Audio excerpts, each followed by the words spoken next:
When you first get diagnosed with diabetes or you first start experiencing runaway blood sugar, if you have any sense at all, you'll do a couple of things. Number one, you'll go and see a doctor. And secondly, you'll make an effort to learn all you can about diabetes, what it is, what causes it. Can it be reversed or made to disappear? And if so, how would you do that? And you'll find that information about diabetes abounds. There are innumerable books about diabetes, more documentaries than you could find the time to watch. And of course, there are YouTube videos like mine and hundreds of others devoted to diabetes, managing it, beating it, reversing it, or mastering it, depending on which channel you watch. If you tried to read every book written on diabetes or watch every video or documentary about it, well, you just could not possibly do it. But even if you did read every diabetes book and watch every diabetes video and documentary, you'd have a problem. Because all these thousands of books and videos and lectures and YouTube channels about diabetes do not agree with each other. If only they did agree, well, that would make things a lot better and simpler. And truth be told, it wasn't all that long ago that most people talking about diabetes were all in lockstep. They would nearly all tell you to cut the fat out of your diet, eat healthy fruits and vegetables and whole grain breads, and be moderate and limit sugars and desserts. And of course, be sure and take your meds, and when they don't work too well, take more meds and then more meds.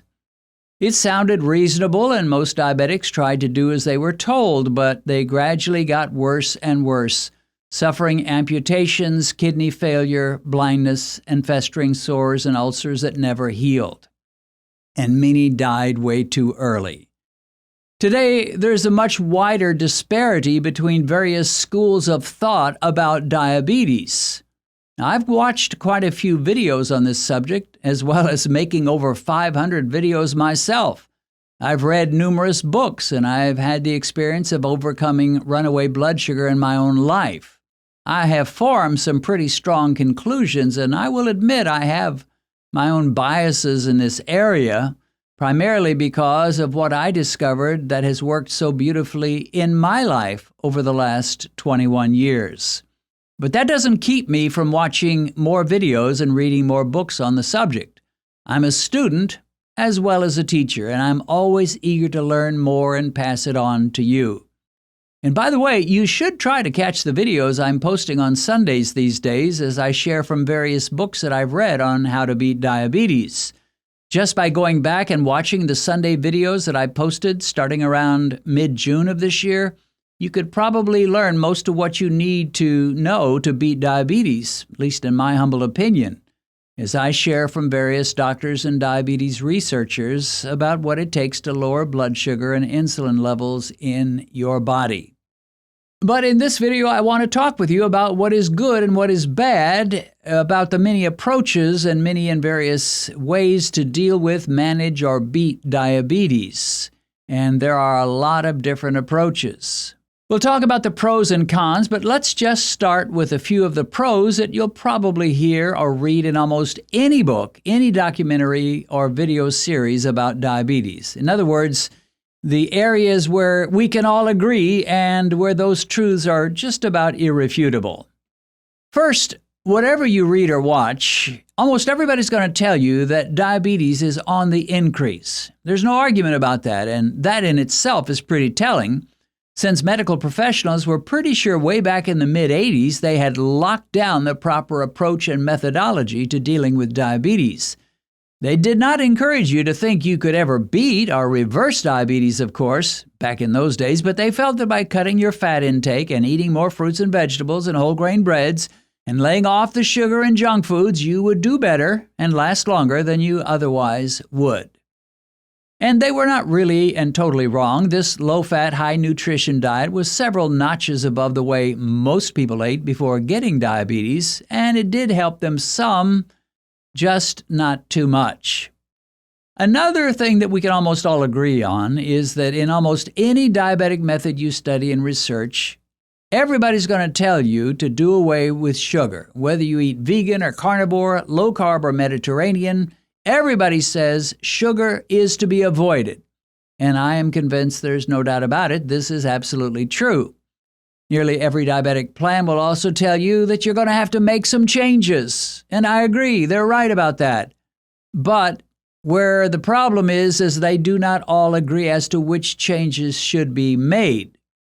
Now, because the standard diet, the diet most people in your nation, wherever you happen to live, is so terribly bad, combining the very worst carbs and sugars with fat and creating the perfect metabolic storm, almost any time you change your diet, you'll probably improve your situation at least a little, or it may improve even more than a little in some cases. But the problem with most approaches to diabetes is that they are not vicious enough. They do not attack diabetes at its root.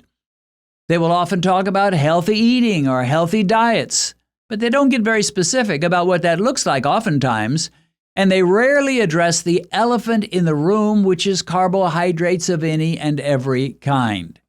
For many writers and video creators that talk about diabetes, it seems like it is almost painful for them to speak negatively of carbohydrates or to suggest that we ought to limit them severely.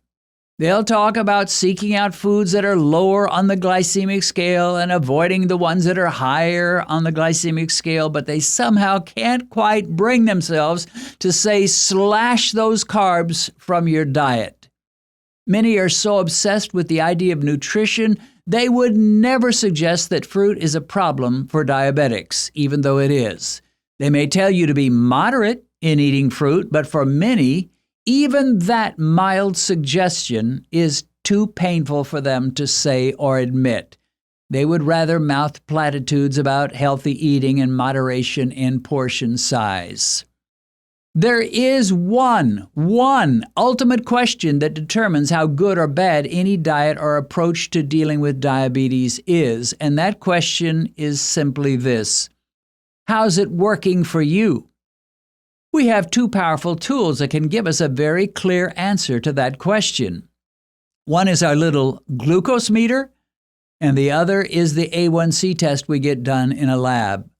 But most people don't know how to really use their glucose meter. They just take an occasional random test, and if the number is pretty good, they're happy. If it's lousy, they're depressed. But a glucose meter is not for the purpose of making you happy or sad. If that's all you're doing, you're just wasting your time. The most powerful thing about glucose meters, or CGMs, is their ability to inform you about the foods that you're eating and to motivate you to eat the foods that do not spike your glucose. That's where the power lies. Let's say you're just starting out in this business of testing yourself. You know nothing at all about which foods spike glucose and which ones do not. You buy a notebook and you start recording your post-meal, also known as postprandial glucose readings. But you also record what your glucose was before you began your meal. Meal number 1 is a hamburger, French fries, and a Coke. Before your meal, you score a 125, 6.9 millimoles. 1 hour after you finish eating, your meter reads 230, 12.8 millimoles. And you say to yourself a very important word. In fact, it's one of the most important words you can say in beating diabetes. And what is that word? It is unacceptable. In your notebook, you have created 2 columns, one for the acceptable foods, one for the unacceptable ones. You write this meal, a hamburger, French fries, and a Coke, in the unacceptable column and put your glucose peak next to it, 230 milligrams per deciliter. The next evening, you're going to do the test again. You decide to eat a classic breakfast meal this time, eggs and bacon, and you add an avocado to help fill up and give you a little variety. Before the meal, your glucose reads 130 milligrams per deciliter, 7.2 millimoles. An hour after eating, your meter reads 138, 7.7 millimoles. And you're happy, you're excited, you're pleased with those results. And you put that meal and you write it in the acceptable column with your glucose peak of 138. Now that's getting kind of exciting. It's a bit fascinating. The hamburger and the French fries meal was a strikeout, but the eggs and bacon meal was a home run. And then you start thinking about that hamburger meal and you say to yourself, you know what, I'll bet that high number was not due to the hamburger patty, It was probably because of the bun, the fries, and the Coke.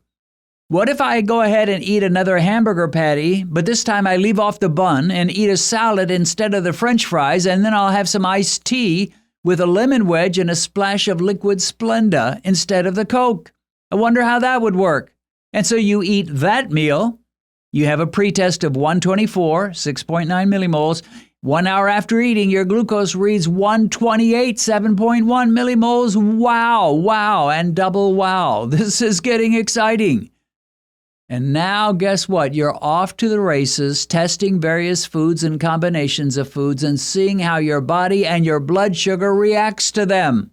And as a result of the numbers that you're getting on your glucose meter or your CGM, you are starting to classify various meals as acceptable or unacceptable, sometimes maybe as iffy. After several months of doing this, you now have a long list of foods and meals you can eat. And lightning has struck your brain. You just came up with the amazing revelation that basically blood sugar soars high when you eat foods and meals with lots of carbohydrate and remains low and steady when you eat meals with few carbs, maybe higher in fat, maybe higher in protein. You discover that your body can barely discriminate between white bread and whole wheat bread. Both of those will raise your glucose levels way too high. But your body can very much discriminate between grains and salads, or between pasta and eggs, or between starchy foods and meat. What in the world is happening? You, sir, you, ma'am, are becoming an expert on your own body and which foods raise your blood sugar. And the beautiful thing about eliminating major glucose spikes is that your average glucose levels are going to drop. Your fasting glucose is going to drop. Your A1C is going to plummet. In about 3 months, you are going to be thrilled with your A1C, and your doctor will probably be shocked. This, my friend, is the simple key that breaks the power of diabetes. Not only do you get the knowledge that you need to beat this monster, you also get a boatload of motivation as a free bonus. Seeing all those numbers on your glucose meter is going to turn you into a dynamo of motivation and excitement. And you'll no longer be at the mercy of the latest diabetes study, or this YouTube channel, or that YouTube channel, or this diabetes expert, or that one. You will know that you have all the knowledge you need and all the motivation you need to reverse your glucose numbers and be rid of those terrible diabetes complications. Maybe, just maybe, you do not have to die young and blind and with your legs cut off after all. God is good. Now, if you're doing my Beat Diabetes Challenge, this kind of testing is not quite so relevant because you've already made a commitment to eat low carb for the months of the challenge. But the challenge will soon be over, and you will be wanting to branch out in your diet and try some new foods and new combinations of foods. And my word to you is go ahead, go for it. But take Mike, your trusty glucose meter, with you, and make sure he gives you the green light on any new foods you want to try. Mike? Well, he's kind of like Mama. If Mike ain't happy, ain't nobody happy. I want you to know that I have another YouTube channel. It's called by my name, Dennis Pollock, and on this channel, my wife Benedicta and I teach the basics of the Bible in a simple, user-friendly fashion. Normally, on Mondays, I post what I call a video devo, in which I take various Bible topics and share scriptures to help you understand the subject a little better. On Thursdays, I post Bible studies by Benedicta and me as we sit at our dining room table and discuss various portions of the Scriptures. We cover book studies and Bible character studies. So catch me on Mondays sharing devotional talks, and Benedicta and me on Thursdays as we study the greatest book in the world, the Bible. Check in the description to find a link to our Bible teaching channel, which is called by my name, Dennis Pollock.